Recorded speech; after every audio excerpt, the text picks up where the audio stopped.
à tous, bonjour et bienvenue sur la chaîne du Dragon, la seule chaîne qui n'a pas la langue dans la popoche. Dans la petite popoche. Alors, aujourd'hui, nous allons parler de Apocalypse 6, versets 5 et 6. Nous allons parler du cavalier du cheval noir, troisième cheval. Alors, qu'est-ce qu'on entend dans ces versets? Bon, le 5, c'est l'ouverture du seau, qu'on voit arriver le cheval noir, avec une balance à la main. Donc là, ça va mesurer, ça mesure. Une balance, c'est pour un poids et une mesure. Et en effet, dans le 6, on voit le poids. C'est donc une mesure de blé pour un denier. Alors, et j'entendis au milieu des 4 êtres vivants une voix qui disait « Une mesure de blé pour un denier et 3 mesures d'orge pour un denier. Mais ne faites point de mal à l'huile et au vin. » Alors, le 6 me paraît important, autant que le 5, attention. Après, on développera plus dans le cours de cette vidéo. Alors, le 6, juste pour attirer votre attention sur le 6. Pourquoi j'attire votre attention? Il faut savoir que une mesure de blé était ce qu'on donnait à l'époque de l'Apocalypse, quand elle a été rédigée. C'était ce qu'on donnait pour un repas, pour une personne. Donc ça, il faut s'en souvenir. Ensuite, le denier, c'était le salaire d'une journée. Voilà. Donc vous voyez, à l'époque de l'Apocalypse, c'était bien séparé. C'était une journée de salaire, un denier, et mesure de blé, c'est ce qu'on donnait pour une personne. Et 3 mesures d'orge, ce qu'on donnait pour une personne aussi. Donc, si j'essaye un petit peu d'approfondir le 6, et voilà comment que ça fonctionne, dans ces conditions-là, pour un denier, c'est-à-dire un salaire d'une journée, on aurait pu marquer un salaire d'une journée, d'accord? J'aurais une mesure de blé, c'est-à-dire un repas pour une personne. Voilà ce que ça veut dire. J'aurais donc une petite assiette, donc d'une personne pour le salaire d'une journée. Voilà ce que ça veut dire. Vous voyez, donc bon, c'est développé dans la vidéo, donc vous allez le réentendre. Donc il n'y a pas de problème là-dessus. Mais vous voyez bien que quand on lit correctement les choses, ça commence à devenir beaucoup plus clair, n'est-ce pas? Beaucoup plus clair. Donc je vais vous laisser regarder cette vidéo et l'écouter. Ensuite, je vous reprendrai pour un très, très court moment, de façon à ce que je prenne congé de vous. Alors, bonne vidéo pour tout le monde, et puis, bien sûr, si ça vous plaît, un petit pouce. Ah, les pouces, qu'est-ce qui nous casse les pieds avec leurs pouces? Allez, à bientôt, et puis regardez bien cette vidéo et écoutez-la bien surtout. Le cheval noir et son cavalier, troisième dans une suite de 4 cavaliers de l'Apocalypse, dépeint un tableau qui sera une dure réalité pour toutes les nations très bientôt, surtout dans les pays modernes des descendants d'Israël. Ce cheval décrit qu'il y aura des famines terribles, qui affecteront tous les habitants de la terre. Comme la population mondiale explose, et que les réserves de nourriture diminuent, l'horreur de la famine frappera très bientôt le monde entier, engendrant des conditions inimaginables. De nombreux signes de cette catastrophe sont déjà visibles. La majorité des gens, incluant presque tous ceux qui vivent dans le monde de l'Ouest, n'ont jamais connu, eu réellement faim. Ils n'ont jamais expérimenté, ou même compris ce que c'est que de se lever à tous les matins avec les douleurs de la faim qui vous tiraillent depuis plusieurs jours, voire même des semaines, et de ne rien avoir encore ce jour-là, puis retourner au lit sans avoir eu à manger. C'est pourtant le cas et la dure réalité de millions d'êtres humains à travers le monde entier, qui cherchent continuellement quelque chose à manger et à boire. Quelques-uns trouvent éventuellement une réponse à leurs problèmes d'une manière permanente, mais la grande majorité n'en trouve juste pas, et finalement, ils doivent payer le prix, mourir de faim. La famine, une sévère pénurie de nourriture, a arpenté la planète depuis les 6000 dernières années. Des millions sont morts, leur nom est perdu dans l'histoire. Pour la grande majorité de ceux qui vivent dans le monde de l'Ouest, la famine est juste un mot, tout comme le mot faim, qui est habituellement utilisé dans des expressions telles que « Ah, j'ai faim » ou « Je meurs de faim » ou encore « Je suis affamé ». Lorsqu'en réalité, le dernier repas était celui que la personne prit il y a quelques heures. Faisons ensemble le tour d'un supermarché. Chaque jour, Des millions d'acheteurs à travers les États-Unis marchent nonchalamment, dans de super grandes épiceries. Ces super magasins à grande superficie gardent des produits de partout autour du monde, tels que des fruits et légumes, de la laitue de la Californie, des oranges de l'Afrique du Sud, des avocats du Mexique, des kiwis de la Nouvelle-Zélande. Dans une autre section de ce supermarché, il y a peut-être 60 variétés de pains tranchés, juste à côté des pains à hot dog et à hamburger, des bagels, des biscuits pour le déjeuner, des baguettes françaises, dégageant tous une douce odeur de pain frais faisant saliver tous ceux qui passent près. Dans une allée, il y a 17 marques différentes de soupes en boîte en plus des repas préparés aussi en boîte, des douzaines de sortes d'olives en pot.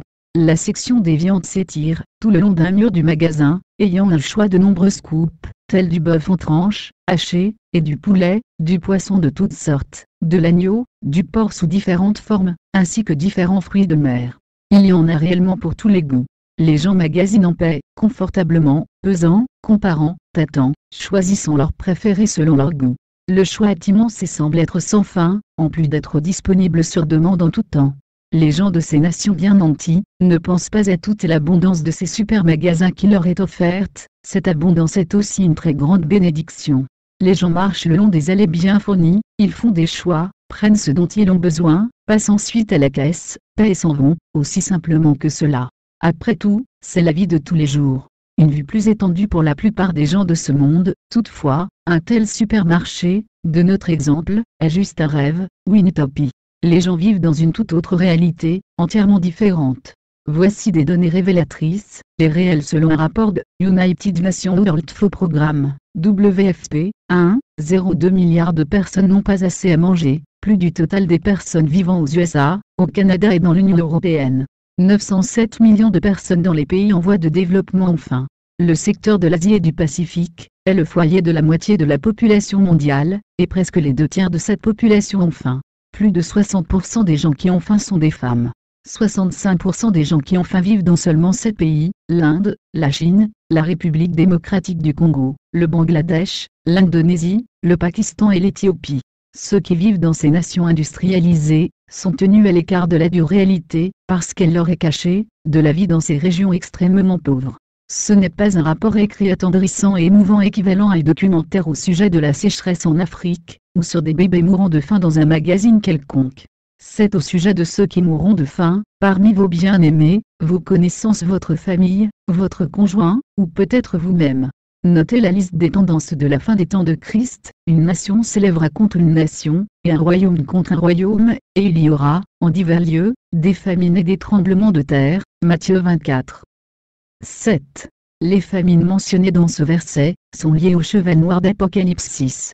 Lisons ce passage, quand il ouvrit le 3e sceau, j'entendis le 3e être vivant qui disait, viens.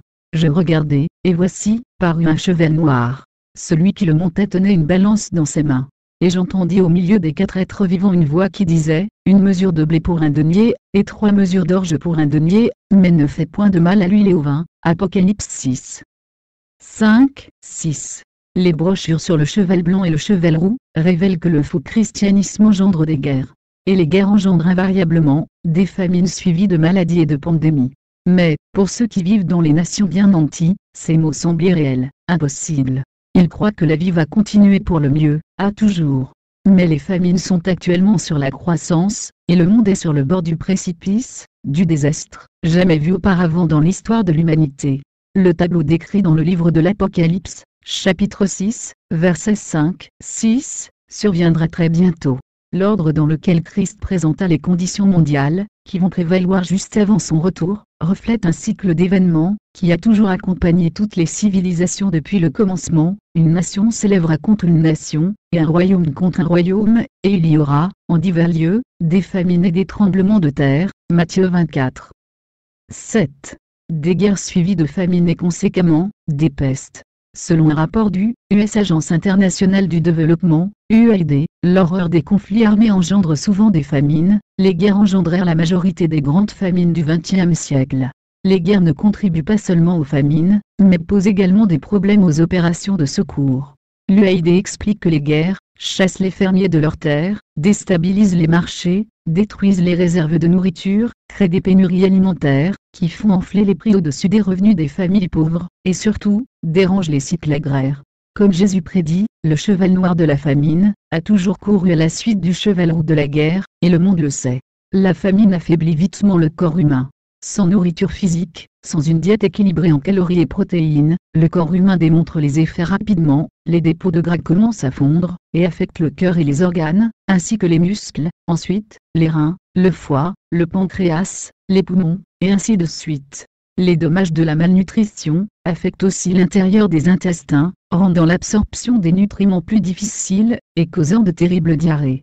Des signes extérieurs deviennent très évidents, le corps commence à retenir les liquides et l'estomac enfle, les cheveux perdent leur brillance avant de tomber, les yeux entrent dans leur orbite, et la peau devint comme du papier sablé, sèche, et perd son élasticité.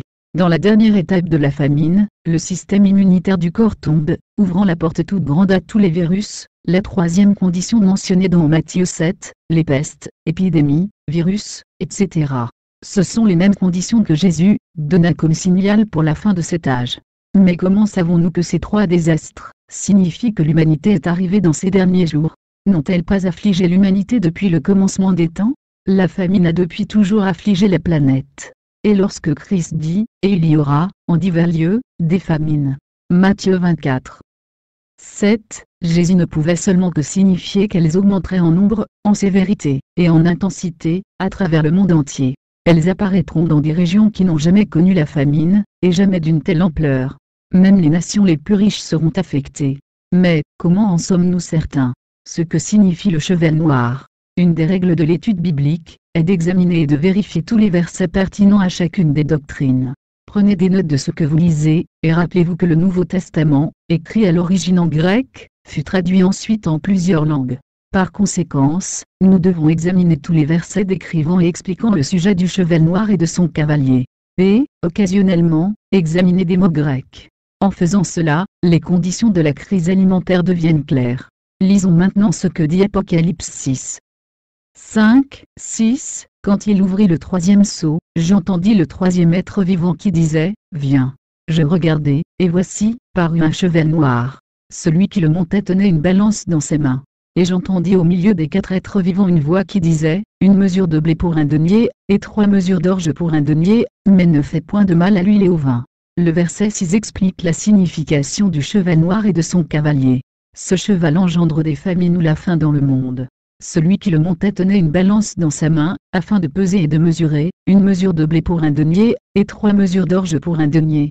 Toutes les fois que le mot mesure est utilisé, il provient du mot grec chouanix. Le mot signifie une mesure sèche, qui est un peu moins qu'une pinte, la portion alimentaire d'une personne pour une journée. En bref, le cheval noir et son cavalier engendrent des conditions qui résultent en des quantités limitées, ou des rations strictes de nourriture par personne, ou faire la queue pour recevoir sa portion quotidienne.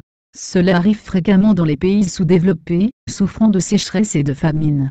Mais, quel prix alors cette nourriture, surévaluée, à cause de sa précarité et de sa rareté? Dans le verset 6, le mot denier, en grec est denariu. Un denier était le salaire d'une journée de travail pour un travailleur palestinien il y a 2000 ans. Alors, le prix à payer pour une mesure de blé, était le salaire pour une journée de travail, soit un denier, et 3 mesures d'orge pour un jour de travail. Pensez à toutes vos autres dépenses mensuelles, comme le loyer, les paiements de l'auto, les frais courants du loyer, gaz, huile, électricité, téléphone, câble, frais d'internet, etc., habillement, frais de transport, et encore bien d'autres. Maintenant, considérez ceci, la paie d'un jour de travail juste pour la nourriture de cette journée. Si c'était actuellement le cas, que ferez-vous pour payer tout le reste?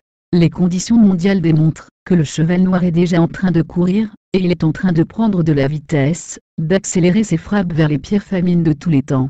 La plus sévère sécheresse de l'Éthiopie survenue en 1984, a affecté plus de 8 millions de personnes, et environ 1 million de morts. Avec l'aide des nations de l'Ouest, la famine prit fin en 1985. Après cet épisode de 1984, l'aide des organisations et des nations plus riches, ont grandement aidé à éradiquer partout, la faim dans le monde. Selon le rapport 2009, Global Index, GHI, des progrès furent faits pour réduire la faim chronique dans les années 1984, jusque vers la première moitié des années 1990. Cependant, cet effort pour éradiquer la famine s'épuisa. Le même rapport continue, durant la dernière décennie, la faim a été à la hausse. Aujourd'hui, en Éthiopie, le WFP estime que 46% de la population est mal nourrie. et le niveau d'alerte du GHI est extrêmement alarmant. Ce qui commença dans les années 1980 en Éthiopie était quelque chose de nouveau, des sources de famine permanentes. En dépit d'années d'aide étrangère, la faim tient ferme ses griffes sur ces régions. Aujourd'hui, 39% des Éthiopiens vivent avec moins d'1,25 $ par jour. Dans les 30 dernières années, la production fermière a chuté en dépit du doublement du nombre de la population. Même pire, la chute continuelle des récoltes signifie que la nation doit largement compter sur des groupes d'aide extérieure pour sa survie. Mais, l'Éthiopie est loin d'être seule à souffrir de sécheresse continue et de famine. D'autres nations ont reçu des avertissements de situations alarmantes, extrêmement alarmantes, et sérieuses du GHI, incluant le Sierra Leone, le Tchad et la République démocratique du Congo. Le Zimbabwe, qui avait déjà été considéré comme la corbeille à pain de l'Afrique du Sud, se trouve maintenant dans la catégorie alarmante. Les citoyens de ces nations restent sous la famine, due aux pluies manquantes, aux arrestations civiles, aux conflits militaires, et aux sols infertiles. La famine dans ces régions ne peut être éradiquée. Le rapport sur le gouvernement du Niger par le World Health Organization, WHO, démontra que le taux de malnutrition avec des enfants âgés de moins de 5 ans s'est élevé de 17% à 12,3% en 2009. Le WHO considère que les taux en haut de 15% sont une urgence. Le rapport déclara « une forme sévère de faim qui peut laisser les enfants sous-développés d'une manière permanente. La malnutrition affecte un enfant sur 5 dans les régions les plus affectées par la sécheresse du Niger. Le taux élevé de 5% du Niger est survenu en juste un an. Le WFP rapporte qu'au Tchad, de pauvres récoltes, des pluies éparses, et des augmentations exorbitantes de prix, ont frappé les nations de la région de l'Est du Sahel.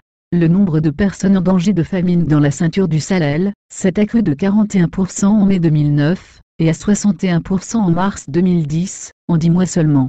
Le WFP a répondu en infusant des distributions alimentaires pour quelques 850 000 personnes vulnérables, et en assistance aux femmes enceintes, aux mères qui allaitent, et aux enfants mal nourris dans les centres de distribution.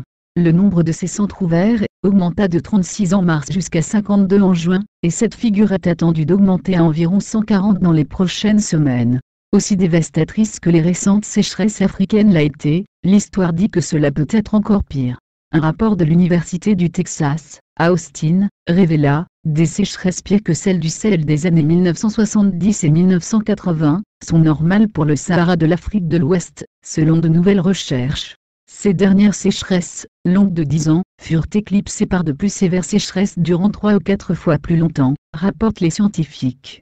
Selon un rapport de 2002, par l'Unité nationale des programmes environnementaux, la plus récente sécheresse du Sahel a tué plus de 100 000 personnes, et en a déplacé beaucoup plus. Au Bangladesh, le WFP rapporte que 60 millions de personnes n'ont pas suffisamment à manger. Presque 8 millions d'enfants âgés de 5 ans et moins sont mal nourris et pas assez développés. Le rapport n'indique pas le nombre de ces enfants, essayez de l'imaginer. Au Pakistan, une estimation d'55 millions de personnes ont abandonné leur maison à cause des conflits armés, spécialement près de la frontière de l'Afghanistan. Ils espèrent avoir de l'aide de la part des organismes humanitaires. Le WFP rapporte que 24% de la population est très mal nourrie. La liste des nations requérant de l'assistance pourrait continuer encore longtemps. Depuis les années 1980, les agences d'aide et les nations riches ont utilisé de l'argent pour satisfaire la faim dans le monde sous-développé. Mais, ce système de support commence à s'effondrer. Un article du journal All News, de juillet 2010, avait comme titre « Is the next global food crisis in the making ?» Est-ce que la prochaine crise alimentaire serait en préparation présentement, expose une solide réalité. Les dernières semaines ont produit une série de mauvaises nouvelles au sujet d'une prochaine crise alimentaire.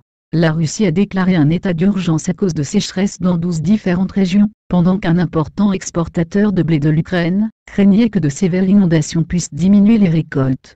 Des conditions d'extrême sécheresse au Vietnam mettent en danger la production de riz. L'USDA a projeté une récolte très désappointante, très pauvre dans le Midwest, et la Chine a posé des questions sur ses demandes de doubler ses importations du Canada.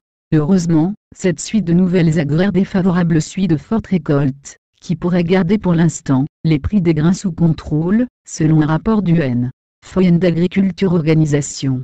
Mais, de voir les effets d'une mauvaise année pour la nourriture, et ce qui surviendra pour le monde, si la présente tendance persiste, nous n'avons qu'à regarder à 2008. Lorsqu'un amalgame de causes environnementales composé de prix de l'essence élevé, et une chute globale du crédit, une décote, cet amalgame forcera le prix des denrées à monter en flèche à environ 43% sur le plan international, engendrant des famines et des révoltes du Mexique jusqu'au Bangladesh. Plusieurs personnes sont perplexes, que ce ne soit qu'un avertissement. Parmi les causes de la famine, il y a la sécheresse. C'est la pire des causes, sans eau, il n'y a pas de récolte et la production de nourriture est arrêtée. Même si les nations de l'Ouest n'ont jamais connu de grande sécheresse dans les dernières années, cet accélérant à la famine commence à émerger. Des sécheresses extrêmes, dévastatrices, sont à l'horizon. Dieu avait promis que de telles sécheresses frapperaient son peuple comme punition.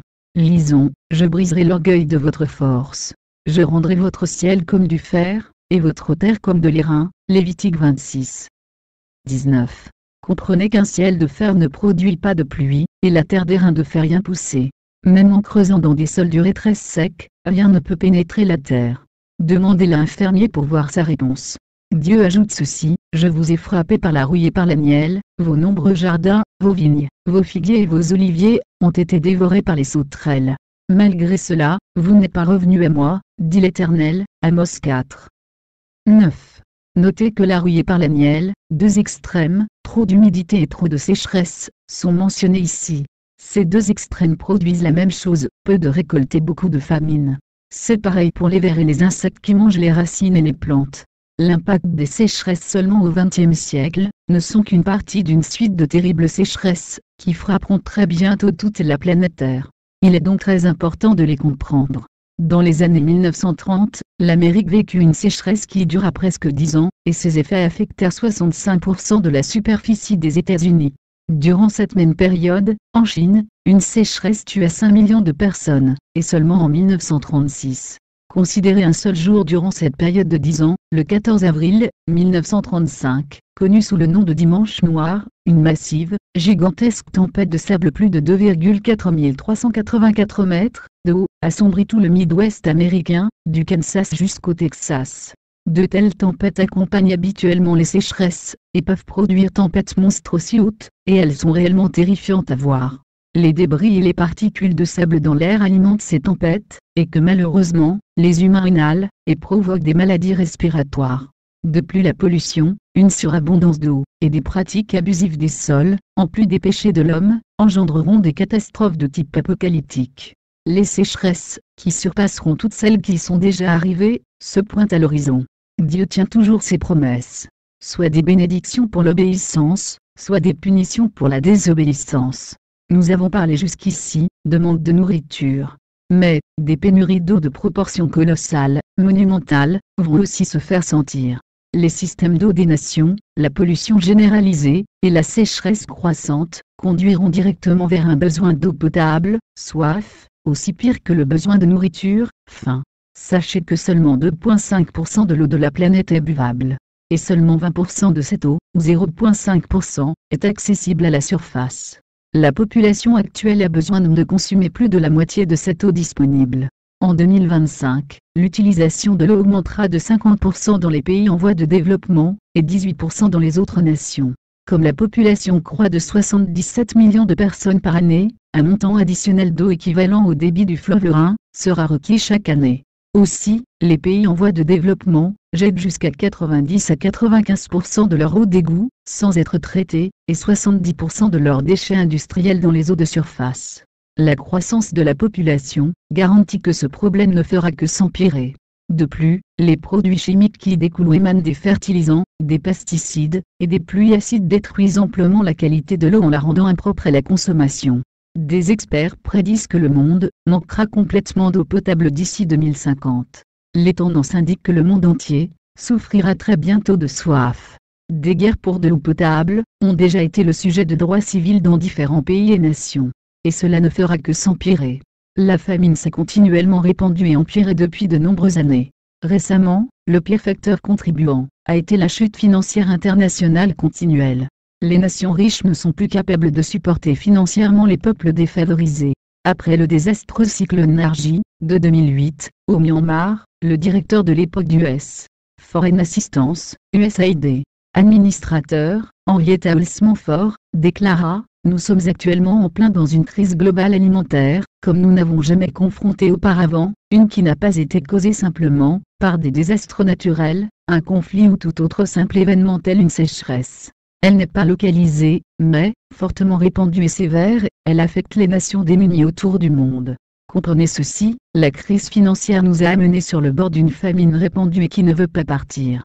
Le WFP a déclaré en 2008 que des augmentations globales dans les prix de la denrée créaient le plus gros défi que l'organisation a fait face dans son histoire depuis 45 ans. Ce que l'organisation appela un tsunami silencieux mettant à risque de la faim, plus de 100 millions de personnes sur chaque continent. Madame Ford pointa que l'index du prix international des denrées augmenta de 43% en 2007, affectant immédiatement les nations pauvres de ce monde. Elle déclara, pour 1 milliard de plus pauvres, vivre avec seulement $1 par jour, signifie de faire un choix entre soi, et 3 autres choix. 1. Amener un enfant malade dans un hôpital ou une clinique, 2. Payer des droits d'école, ou 3. Mettre de la nourriture sur la table. L'USAID estime qu'1 milliard de la population mondiale subsiste avec moins de $1 par jour. De ce nombre, 162 millions vivent avec moins de 50 sous par jour. Ces foyers dépensent généralement de 50 à 60% de leurs revenus sur la nourriture, comparé à 20% dans nations riches comme les États-Unis. Rappelez-vous le verset que nous avons déjà cité, 1 mesure de blé pour 1 denier, et 3 mesures d'orge pour 1 denier. Apocalypse 6. 6. Dieu veille sur sa parole pour l'accomplir, cela va arriver bientôt. Après une rencontre avec le gouvernement britannique en avril 2008, la directrice exécutive du WFP, Josette Sheeran, décrit les millions de personnes qui sont maintenant hors du marché alimentaire comme étant la nouvelle face de la faim. Les augmentations de prix suivant la chute ou l'effondrement de l'économie globale ont laissé des millions de personnes souffrir de la faim dans les régions urbaines, incapables de s'offrir quelque chose à manger à cause du coût toujours grimpant du prix de la nourriture. Comme la crise économique empire, l'organisation du WFP a annoncé un déficit de 500 millions de dollars dans son budget de février 2008, et elle empressa les nations bien nanties d'accroître leur contribution. 2 mois plus tard, Madame Sheeran annonça que le vide financier ou le manque à gagner s'était élevé à 755 millions de dollars. Alors, elle déclara que le WFP passait de côté un appel urgent au monde entier pour nous aider non seulement à combler notre budget de base, mais aussi à combler ce vide des régions du Darfour, de l'Ouganda, d'Haïti et bien d'autres nations nécessiteuses. En juillet 2009, la situation s'empira. Madame Sheeran dit que le WFP reconnut les besoins urgents, et approuva un montant de 6,7 milliards de dollars pour l'année. Après avoir eu des discussions avec des gouvernements, l'agence reçut seulement 3,7 milliards de dollars en dons, un déficit de 3 milliards de dollars dans le budget. Cela est clairement une crise alimentaire jamais vue auparavant, pas sur cette échelle. C'est la préparation d'une famine globale. Pour l'instant, il semble qu'il n'y ait qu'une seule solution, injecter de l'argent dans le problème.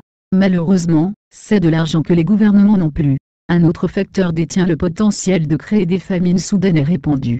Les dernières années ont vu des accroissements spectaculaires dans le prix des grains, avec des réserves très basses, et des demandes de plus en plus pressantes de la part de nations en voie de développement comme la Chine.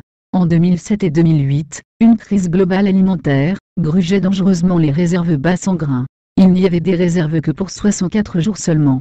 Les réserves de blé descendirent très basses, un bas vu pour la dernière fois il y a 60 ans, et le prix pour le boisseau de blé à Chicago monta jusqu'à $11 pour la première fois. Présentement, la planète est encore en danger d'une crise majeure de réserves alimentaires. Les réserves, au mois de septembre 2010, étaient à environ 72 jours, c'était dangereusement près des niveaux qui engendraient la crise en 2007. Cela faisait partie d'une réaction en chaîne, des vagues de chaleur, des sécheresses intenses allumant des feux sauvages dévastateurs, en Amérique, en Europe centrale et en Russie, engendrant une baisse dramatique dans la production du blé de 32% au Kazakhstan, de 19% en Ukraine, et de 27% en Russie par rapport à l'année précédente, qui, en retour, força les gouvernements à imposer un ban sur l'exportation. Le journal international Business Times publia de mauvaises nouvelles de Russie. Juillet fut le mois le plus chaud en Russie, le 3e exportateur le plus important du monde, et cela depuis le début des registres conservés, il y a plus de 130 ans. Des feux sauvages de forêt causant plus de 30 morts. De plus, de grandes portions des récoltes de blé furent détruites. La portion disponible pour l'exportation par la Russie est coupée en deux, et pourrait même descendre encore si la sécheresse continue. Le Premier ministre russe, Vladimir Poutine, déclara je pense qu'il serait approprié d'introduire un ban temporaire sur l'exportation de grains et d'autres céréales. Nous ne pouvons nous offrir une autre augmentation dans les prix domestiques et nous devons maintenir notre stock de bovins. Ce problème ne pourrait s'empirer dramatiquement si la sécheresse appauvrissait la région de l'eau nécessaire pour la récolte de blé de l'hiver 2010-11. Étant donné que la Russie et ses voisins comptent pour 25% de toute l'exportation de blé du pays, les prix pour le boisseau de blé a encore drastiquement augmenté. Maintenant 40% de la récolte pourrait être perdue. Mais la région de la mer Noire n'est pas la seule partie du globe où les réserves de blé sont chancelantes. Le Canada, appelé le grenier du monde, affligé par le contraire de la sécheresse, c'est-à-dire trop d'eau, trop de pluie, a aussi des baisses dans la production, et conséquemment dans l'exportation. L'Allemagne et la Pologne en souffrent aussi. Considérez ceci, le United States Department of Agriculture, USDA, continue de couper dans les estimations des récoltes de blé pour le 4e mois d'affilée, en date de septembre 2010. Les prix internationaux du blé durant cette période de temps explosèrent, accentués par une augmentation spontanée à 38% en juillet. Les réserves de maïs diminuent aussi, avec des prix similaires, gonflant les résultats. Car en 2010, les réserves de maïs descendirent à leur plus bas niveau en 7 ans. La récolte réduite de maïs a eu comme effet d'augmenter les prix pour la mêlée des animaux, faite à partir du maïs, la rendant beaucoup plus dispendieuse. L'accroissement des prix fut alors passé aux clients et consommateurs de bœuf, de porc, de poulet, de veau et tous les produits en découlant. Cet aperçu résume le pire scénario, les prix du maïs montèrent encore une fois, cette fois, à cause des inquiétudes des Américains que leur récolte serait bien au-dessous des estimations projetées. Comme les statistiques proviennent de fermes du Midwest américain, plusieurs fermiers rapportèrent que la récolte de maïs était plus basse que l'année précédente. Un article d'un journal a écrit « Même si une perte de 5 boisseaux par acre peut paraître peu, cela fait une grande différence aux réserves, lorsque cette perte de 5 boisseaux est multipliée par 87,9 millions d'acres plantés, et pousserait les réserves américaines de l'année suivante au-dessous, la marque du milliard de boisseaux, une marque significative psychologiquement. Les consommateurs commencent à sentir cela. Le USDA projette un saut dans les prix de détail pour une vaste quantité de produits, déjà en 2010 et 2011, comme le bœuf et les sous-produits, les céréales et le pain, le porc, le poulet, les produits laitiers, le café et beaucoup plus, faisant monter la facture d'épicerie encore plus haut. C'est maintenant la nouvelle tendance. N'espérez pas que cela soit temporaire, au contraire, ce n'est que le commencement. Là où les gens vivent. Dernièrement, des dindes sauvages très agressives ont retourné dans des banlieues et des villes, dont elles avaient été chassées il y a longtemps. Elles se nourrissent maintenant dans les cours et les dépotoirs municipaux. C'est la même chose pour les orignaux et les chevreuils, ils deviennent de plus en plus nuisibles et encombrants à la sécurité de tous. Ailleurs, les alligators s'aventurent au-delà, leur territoire naturel près du golfe du Mexique et en Floride. En l'espace de 2 jours, ces dangereux reptiles ont été trouvés dans les États de New York, du Massachusetts et d'Illinois. Des représentants du contrôle animalier ont capturé un bébé alligator de 18 pouces dans une rue du Kéan, à New York. Sans parler des rapporteurs de maladies, qui vivent par milliards dans tous les systèmes des égouts des yeux et de toutes les grandes villes américaines. Dans un arrondissement de Boston, un alligator de 3 pieds de long fut attrapé, et le jour suivant, un autre fut aperçu dans la rivière à Chicago. Les experts disent qu'un nombre inconnu d'alligators et de serpents résident maintenant dans les systèmes d'égouts des grandes villes d'Amérique, ayant été disposés dans les toilettes par leurs propriétaires lorsqu'ils devinrent trop gros et encombrants. Jetons maintenant un regard au royaume des insectes. Dans un article du National Geographic, Grzegorz Bukowski, un assistant professeur de recherche en entomologie de l'université de Purdue, trouva que des colonies de fourmis deviennent de plus en plus grandes et plus complexes lorsqu'elles déménagent de la forêt en ville. Elles agissent alors comme une espèce envahissante. Des fourmis trouvent que la vie urbaine est si accommodante que leur population explose et elles forment des supercolonies dans les villes. Généralement, les fourmis sont en groupe de 50 par colonie avec une reine lorsqu'elles sont dans la forêt, mais leur nombre se multiplie lorsqu'elles vivent en ville, avec plus de 6 millions de travailleuses et environ 50 000 reines. Les fourmis ne sont pas habituellement envahissantes. Nous ne sommes pas sûrs si c'est le nombre de leur population qui explose et qui les force à aller en ville. Il est possible que les fourmis choisissent de venir en ville à cause de l'abondance de nourriture qu'elles y trouvent facilement, de même que des abris et autres ressources. Ces effets secondaires qui sont souvent ignorés ou mal compris, des crises alimentaires, augmenteront de plus en plus les difficultés pour survivre dans les régions urbaines, forçant les habitants à dépenser plus d'énergie et de ressources à essayer de défendre leur foyer et leurs réserves de nourriture contre les animaux envahisseurs, et surtout contre les autres êtres humains. Des fléaux de toutes sortes d'insectes à venir, mais ces effets, invasions, nocifs et dévastateurs ne sont que des anecdotes comparées à ce que Dieu déclara sur les choses à venir. Il avertit Israël il y a longtemps qu'il utiliserait des sauterelles comme moyen ou comme instrument de correction. Dieu se servira des insectes comme faisant partie de ses armées.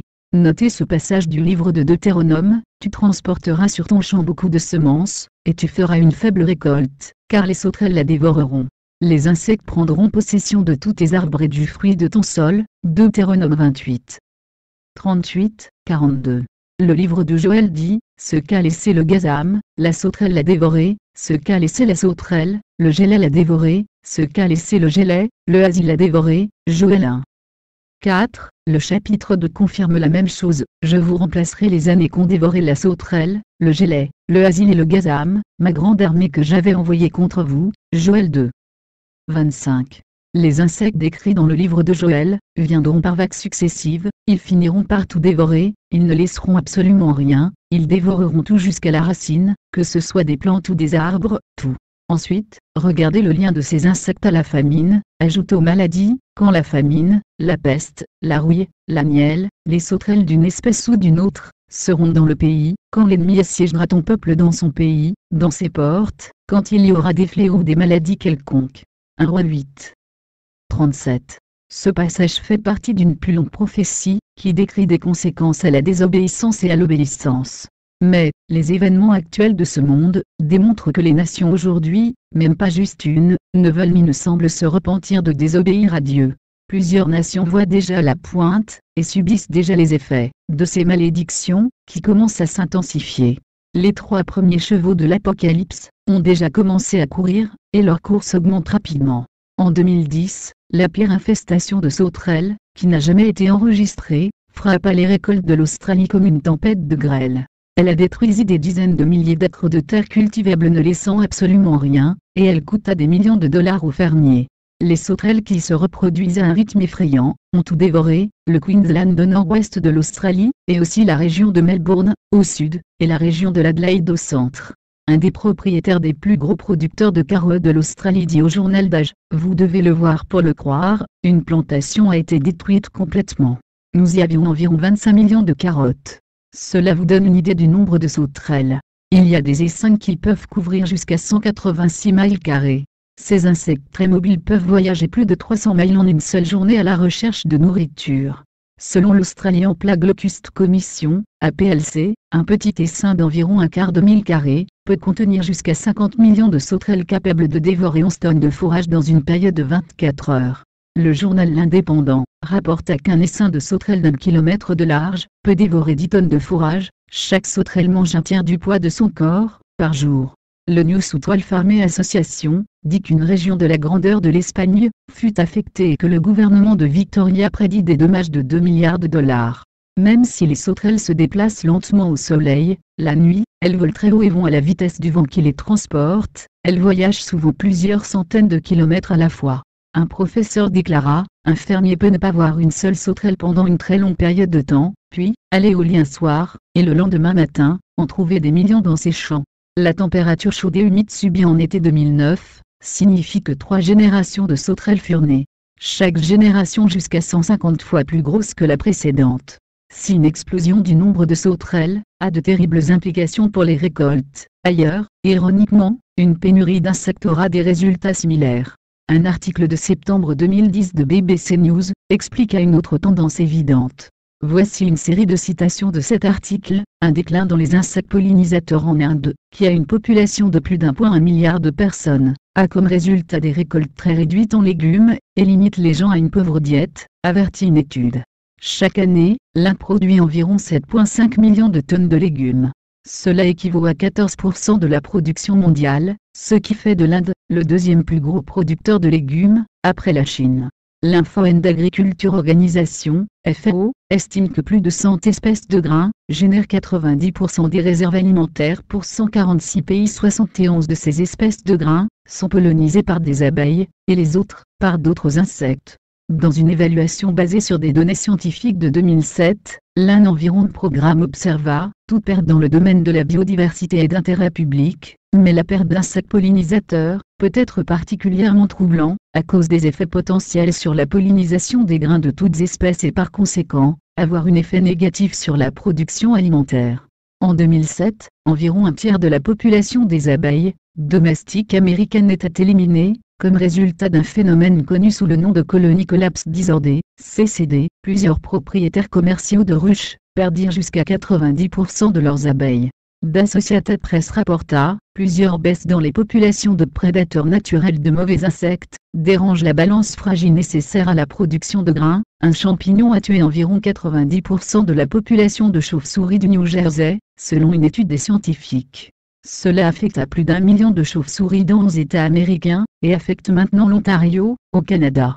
Les experts avertissent que la perte de chauves-souris a des ramifications potentielles pour les humains, puisque les chauves-souris consomment d'énormes quantités d'insectes, qui endommagent les récoltes et qui transportent le virus du Nil, et d'autres maladies infectieuses. Plusieurs sortes de chauves-souris jouent un rôle dans la pollinisation similaire aux abeilles. Si le champignon se répand, les pertes de récoltes vont augmenter. Notez que la famine viendra, peu importe où vous serez sur la planète. Et elle force toujours les plus mauvais aspects de l'homme, et les pousse à des actes violents et horribles. C'est la vraie face de la faim. L'histoire de l'humanité a démontré des changements dans les sociétés lorsque la famine frappe.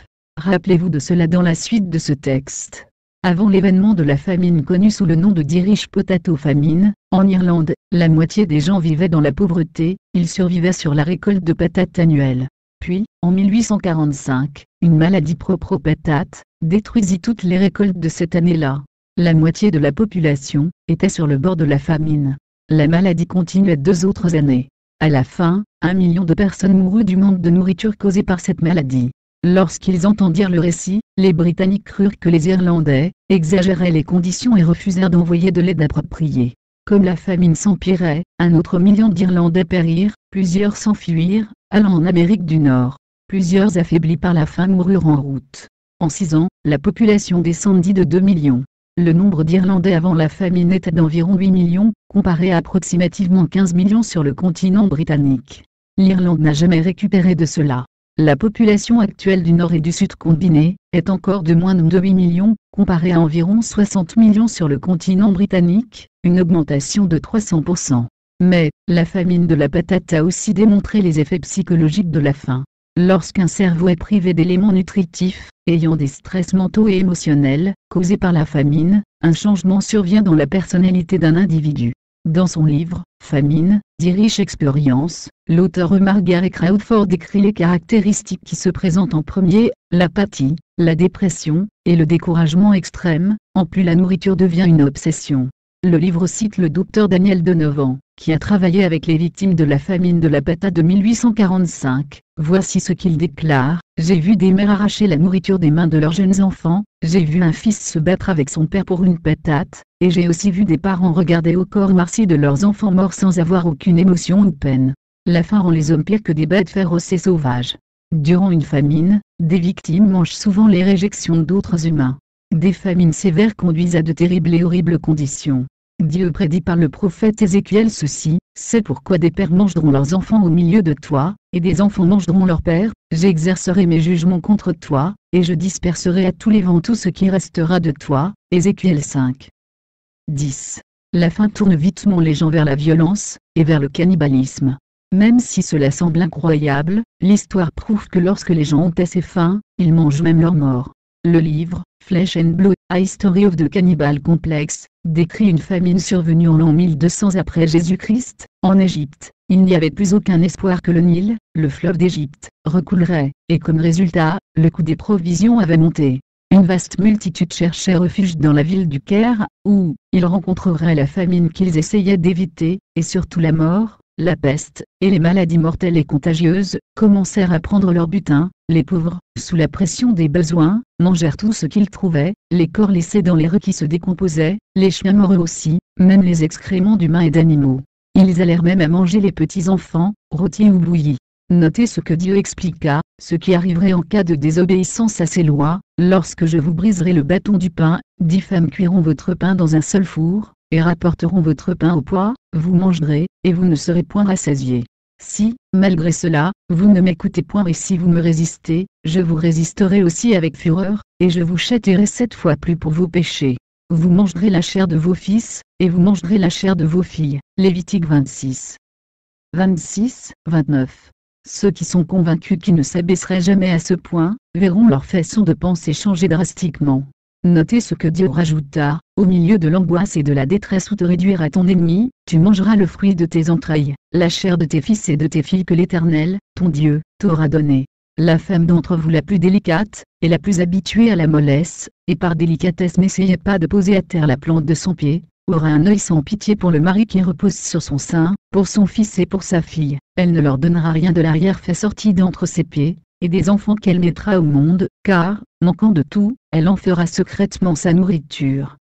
Au milieu de l'angoisse et de la détresse où te réduira ton ennemi dans tes portes, Deutéronome 28. 53, 56, 57. Dieu ajoute plus de détails des effets de l'extrême faim dans le livre des Lamentations de Jérémie, les chacals même présentaient la mamelle, et elle est leur petit, mais la fille de mon peuple est devenue cruelle comme les autruches du désert. La langue du nourrisson s'attache à son palais, desséché par la soif, les enfants demandent du pain, et personne ne leur en donne. Ceux qui se nourrissaient de mets délicats périssent dans les rues, ceux qui étaient élevés dans la pourpre embrassent le fumier. Le châtiment de la fille de mon peuple est plus grand que celui de Sodome, détruite en un instant, sans que personne ait porté la main sur elle. Lamentation de Jérémie 4, 3, 6. Comprenez. Ce châtiment est bien pire que celui des villes de Sodome et de Gomorrhe. Ces villes furent détruites vite, en un éclair.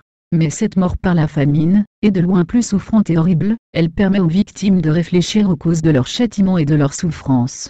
Le passage suivant éclaire plus encore, ces princes étaient plus éclatants que la neige, plus blancs que le lait, ils avaient le teint plus vermeil que le corail, leur figure était comme le saphir. Leur aspect est plus sombre que le noir, on ne les reconnaît pas dans les rues, ils ont la peau collée sur les os, sèche comme du bois. Ceux qui périssent par l'épée sont plus heureux que ceux qui périssent par la faim, ceux-là tombent exténués, privés du fruit des champs. Les femmes, malgré leur tendresse, font cuire leurs enfants, ils leur servent de nourriture, au milieu du désastre de la fille de mon peuple. Lamentation de Jérémie 4. 7, 10. Comprenez que ces prophéties arriveront bientôt, durant notre civilisation moderne. En temps de guerre et de famine, les gens se tournent invariablement vers l'horreur du cannibalisme. Piégés sans nourriture pour une longue période de temps, presque tous les gens ressortiront à de tels comportements s'ils en ont la chance. Plusieurs tueront même des humains vivants afin d'apaiser leur faim. Cela est horrible, mais c'est ce que Dieu dit. Plusieurs prisonniers américains de la Deuxième Guerre mondiale, qui étaient en Europe et en Asie, rapportèrent que sans hésitation, les prisonniers alliés mangeaient leurs compagnons lorsqu'ils mouraient. Les descriptions de ces histoires sordides sont trop horribles pour être inclus dans cette vidéo. D'autres exemples historiques créent un aperçu de ce qui va survenir, rendant vivants les passages de la Bible qui avertissent une famine globale. L'Allemagne, durant la guerre de 30 ans en Europe centrale, la famine frappa. En 1630, l'Allemagne de l'Ouest et de l'Est et des nations autour, était en guerre pour une période de 10 ans. La famine et la peste avaient coupé la population de l'Allemagne de 70, 000 millions à seulement 16, 000 millions de personnes. Les survivants avaient mangé des rats et d'autres rongeurs. Un cas d'une femme ayant mangé de la chair d'un soldat mort chez elle, fut rapporté. L'Union soviétique, la citation suivante décrit des enfants ukrainiens au début des années 1930. Voici une horrible image de la famine. Avez-vous vu les photographies parues dans le journal, des enfants dans des camps allemands? Ils se tenaient debout, leurs hagards, les yeux vides, on pouvait voir leur squelette sous la peau sèche, et étirée d'une couleur jaune, on pouvait voir et compter tous les os, les articulations. Leur tête semblait trop grosse pour leur petit corps. Ils ressemblaient à des personnes âgées, comme s'ils étaient âgés de 70 ans. De plus, après que l'armée allemande eut envahi la Russie durant la Deuxième Guerre mondiale, ils encerclèrent rapidement la ville de Leningrad, commençant un siège de 900 jours. À la fin, environ 1 million de personnes moururent. Les conditions de la ville durant le blocus démontrent comment vitement, la conduite des humains peut changer durant une famine. Un historien juif décrit la situation qui prévalait dans la ville de Jérusalem, lorsqu'elle était sous un siège par les Romains au 1er siècle après Jésus-Christ. Dans son livre, The War of the Jews, nous pouvons y lire, le nom de ceux qui périssaient par la famine dans la ville, était prodigieux, et la misère qu'ils souffraient est indescriptible. Le récit décrit des gens qui se battent sur de la nourriture avariée. Même lorsque les gens étaient étendus, se mourant de faim, les voleurs les fouillaient pour savoir s'ils ne cachaient pas de la nourriture, faisant semblant de mourir. Joseph fut décrit, ces voleurs cherchaient désespérément de quoi satisfaire leur faim qui les grugeait par l'intérieur, ils déambulaient comme des hommes ivres, titubants, et se servant des murs pour les aider à se tenir debout, leur force était presque complètement épuisée. Comme des chiens sauvages, ils tâtaient tout ce qui leur tombait sous la main, reniflant toute odeur dans l'espérance d'y trouver quelque nourriture. Ils allaient de porte en porte, s'introduisant dans les maisons, et souvent, ils y revenaient ayant oublié d'y avoir déjà été. Leur faim devenant si intolérable, que cela les obligeait à manger même les déchets des chiens, même les animaux morts en décomposition. Quelques-uns mangeaient les lacets en cuir des sandales, et même jusqu'aux sandales elles-mêmes. L'herbe et les feuilles des arbres n'existaient plus, elles avaient été toutes dévorées. Une femme nommée Marie demeurant au-delà du Jourdain, se trouva prise dans la ville lors du siège. Après qu'elle s'aperçut que c'était impossible pour elle de trouver de la nourriture, et que la faim commençait à la tenailler sévèrement, elle fit une chose impensable et non naturelle, elle prit le fils qu'elle allaitait, et elle dit, « Ô toi, pauvre enfant, de qui devrais-je te protéger durant cette guerre, cette famine, et cette sédition? Et si les soldats romains préservent notre vie, nous deviendrons esclaves. Cette famine nous fera mourir avant même que nous devenions des esclaves. Alors, puisses-tu devenir ma nourriture, et que ton sacrifice puisse nous venger de ces gens séditieux, pour lesquels tu offres ta vie, et que tu ne goûtes pas aux calamités des Juifs. » Aussitôt qu'elle prononça ces paroles, elle tua son fils, et le fit rôtir, et elle le mangea, une moitié maintenant, et le reste plus tard. Tous ces horribles événements sont choses du passé, mais ils sont aussi un sombre avertissement des choses qui arriveront encore. Dieu décrit une image puissante d'une famine à venir, et des nations qui en souffriront le plus. Une famine comme il n'y en a jamais eu. Lisons ce que Dieu déclare au sujet de la sévérité de cette famine. « Je briserai l'orgueil de votre force, je rendrai votre ciel comme du fer, et votre terre comme de l'airain. Lorsque je vous briserai le bâton du pain, 10 femmes cuiront votre pain dans un seul four, et rapporteront votre pain au poids, vous mangerez, et vous ne serez point rassasiés. Vous mangerez la chair de vos fils, et vous mangerez la chair de vos filles. » Lévitique 26, 19, 26, 29 voire aussi Deutéronome 28, 53. C'est ce que Dieu déclare qu'il fera, pour accomplir toutes ces choses. C'est à vous de croire ou non à ce que Dieu dit. Comme le cheval noir de la famine, et son cavalier continue de courir et de frapper, des changements drastiques surviendront dans ce monde actuel. Les aides alimentaires internationaux cesseront, les tablettes des épiceries se videront, on ne verra plus l'abondance comme nous y sommes si habitués. Les nations riches n'aideront plus les pauvres, et les nécessiteux frappés par des sécheresses et des famines. Ces aides seront remplacées par des rations quotidiennes, que les gens se battront pour les avoir. Ce sera très pénible de voir des enfants fouillant dans les ordures à la recherche de nourriture, pire, les parents se tourneront vers eux et malheureusement, l'histoire se répétera et l'impensable se produira, tout comme Dieu l'a prédit. Toutes les nations seront touchées. Ce sera un temps très difficile pour tous. Heureusement, Christ a aussi promis qu'il reviendrait. Que Dieu soit avec vous. Donc voilà, nous arrivons à la fin de cette vidéo. J'espère qu'elle vous aura plu. Et si c'est le cas, eh ben, un petit pouce, hein, pour montrer que ça vous a plu. Si c'est pas le cas, eh ben, ça peut arriver. Un pouce en bas. Hein, alors, et puis bien sûr, abonnez-vous sur cette chaîne si vous le désirez. Encore une fois, je vous le dis. Bon.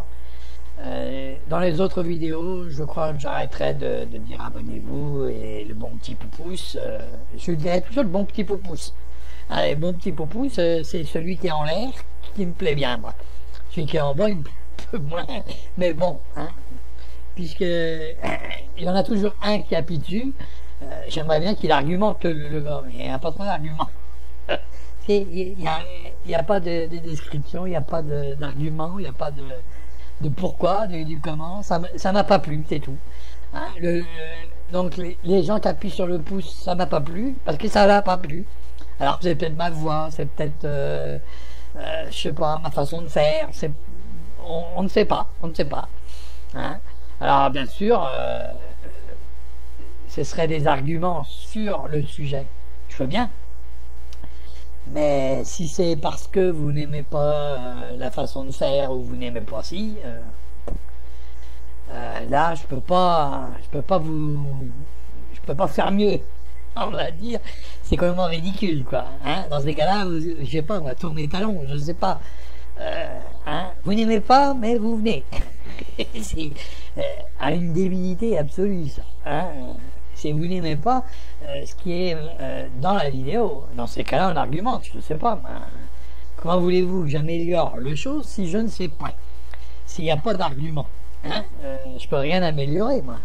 Bon, ok, alors là-dessus, de toute façon, je ne veux pas m'en faire non plus, je ne veux pas me prendre la tête avec ça. Hein, y a assez de choses comme ça qu'on se prend la tête, c'est pas la peine de rajouter. Alors, je vous souhaite une bonne journée à tous. Merci à tous mes abonnés. Hein, soyez convaincus que je suis très content que vous êtes abonnés. Et puis, à bientôt sur une autre vidéo qui sera la dernière, le cavalier verdâtre. Alors, celui-là, c'est un gros moulard.